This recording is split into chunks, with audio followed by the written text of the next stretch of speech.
उत्तरकाशी दौरे के पहले दिन केदार घाट के पास में गंगा आरती में शामिल हुए मुख्यमंत्री धामी। इस दौरान सीएम ने यात्री और स्थानीय लोगों को गंगा स्वच्छता की शपथ दिलाई। सीएम ने यात्रियों से यात्रा व्यवस्था की बात की और उन्होंने गंगोत्री से उत्तराखंड की सीमा तक गंगा स्वच्छता का संकल्प भी लिया और सभी से गंगा को साफ रखने की अपील भी की।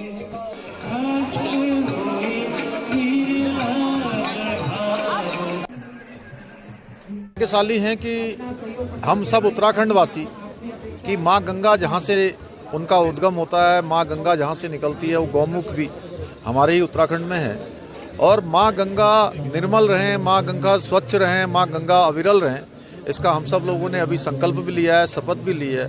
और हमारे देश के यशस्वी प्रधानमंत्री मोदी जी ने गंगा जी के लिए वो काम किया है जो आज़ाद भारत के इतिहास में किसी ने कभी किसी शासक ने इस दिशा में नहीं सोचा।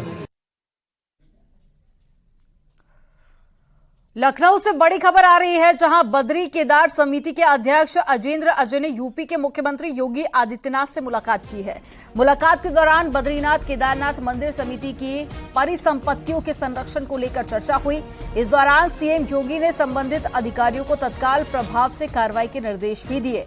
तो वहीं बीकेटीसी अध्यक्ष ने योगी आदित्यनाथ को बद्रीनाथ और साथ ही केदारनाथ धाम आने का न्योता भी दिया। तो मुलाकात की तस्वीरें आपको दिखा रहे हैं, एक्सक्लूसिव तस्वीरें आप देखिए। एक तरफ मुख्यमंत्री योगी आदित्यनाथ और दूसरी तरफ अजेंद्र अजय, दोनों ने मुलाकात की और साथ ही इसी दौरान मुख्यमंत्री योगी आदित्यनाथ को बद्रीनाथ और केदारनाथ आने का न्योता भी दिया गया।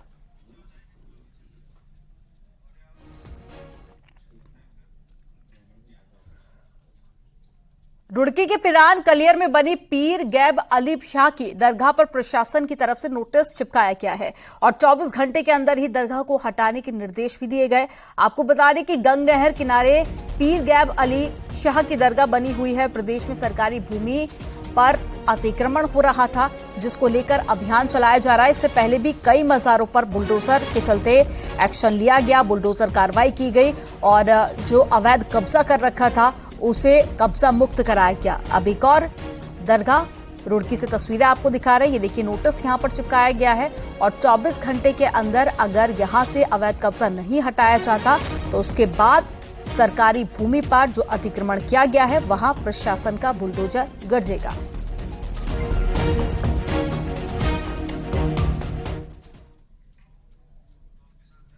रुड़की की मंगलोर कोतवाली क्षेत्र के देवबंद तिराहे पर एक ट्रक अनियंत्रित होकर बिजली के पोल से जा टकराया, जिसके बाद में उसमें अचानक से आग लग गई। तो वहीं सूचना मिलने के बाद ही सीपीयू और फायर ब्रिगेड की टीम मौके पर पहुंची और आग पर काबू पाया गया। ट्रक पंजाब से पेपर मिल का सामान लेकर आ रहा था, लेकिन सारा सामान जलकर राख हो गया। वहीं ड्राइवर ने भी किसी तरह से कूदकर अपनी जान बचाई। नीचे नीचे नीचे इसके ऊपर अंदर अंदर पीछे से खुल जाता ना यार, ये पीछे से खुल।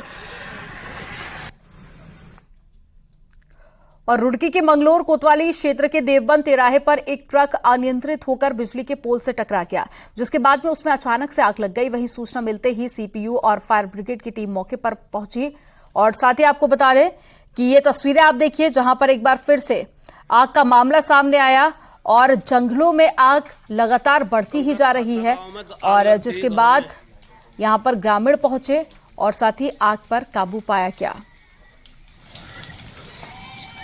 तो ये कंकर खाता गांव है जहां पर आग लगने का मामला सामने आया। आग लगती है घरों में। तो उत्तराखंड में आग के कई मामले सामने आ चुके हैं और इससे पहले जंगलों में भी आग देखी गई थी।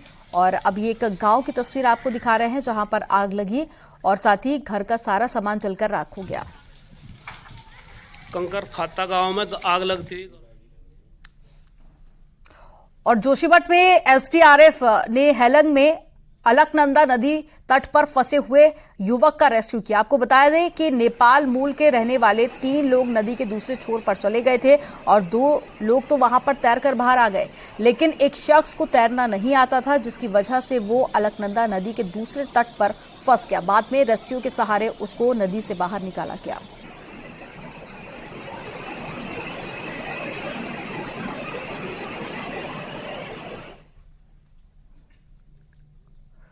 उत्तराखंड में पिछले कुछ दिनों से नाबालिग लड़कियों को मुस्लिम युवकों के बहलाने और फुसलाने के मामले सामने आने के बाद में प्रशासन अब अलर्ट हो गया है और इसी बीच साइबर माध्यम से इस्लाम की तरफ से झुकने का पहला सनसनीखेज मामला देहरादून से भी सामने आया। न्यूज 18 की खास रिपोर्ट आपको दिखाते हैं।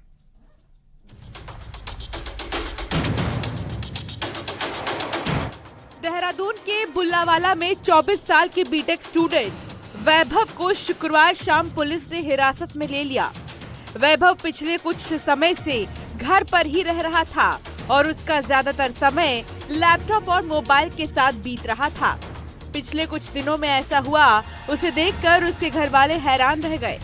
वैभव इस्लाम की बात करने लगा, नमाज पढ़ने लगा और आसपास रहने वालों को भी इस्लाम से जुड़ने के लिए कथित तौर पर प्रेरित करने लगा। वैभव के पिता की शिकायत पर पुलिस ने उसे अरेस्ट किया है। जानकारी के मुताबिक बीटेक स्टूडेंट वैभव डार्क वेब में बिटकॉइन ट्रेडिंग करता था।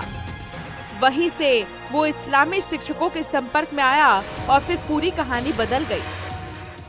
आसपास किसी के मित्रता तो नहीं हो गई या कोई धार्मिक गुरु तो इसके संपर्क में तो नहीं आया, किस तरह से हुआ? तो जो जानकारी कुछ आसपास से पता चली है तो वो ये पता चली कि वो घर से बाहर निकलता ही नहीं था। ऑनलाइन ही उसकी क्लासेस चलती थी, कोचिंग क्लासेस चलती थी।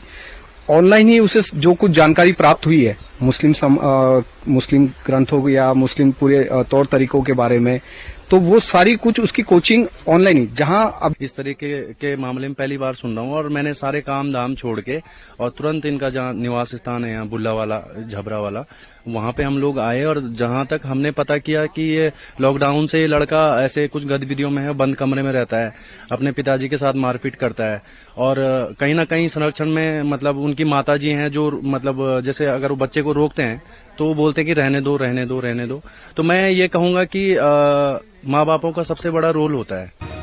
पुलिस ने फिलहाल वैभव के मोबाइल, लैपटॉप, सरीखे गैजेट्स को फॉरेंसिक जांच के लिए भेजने का फैसला किया है।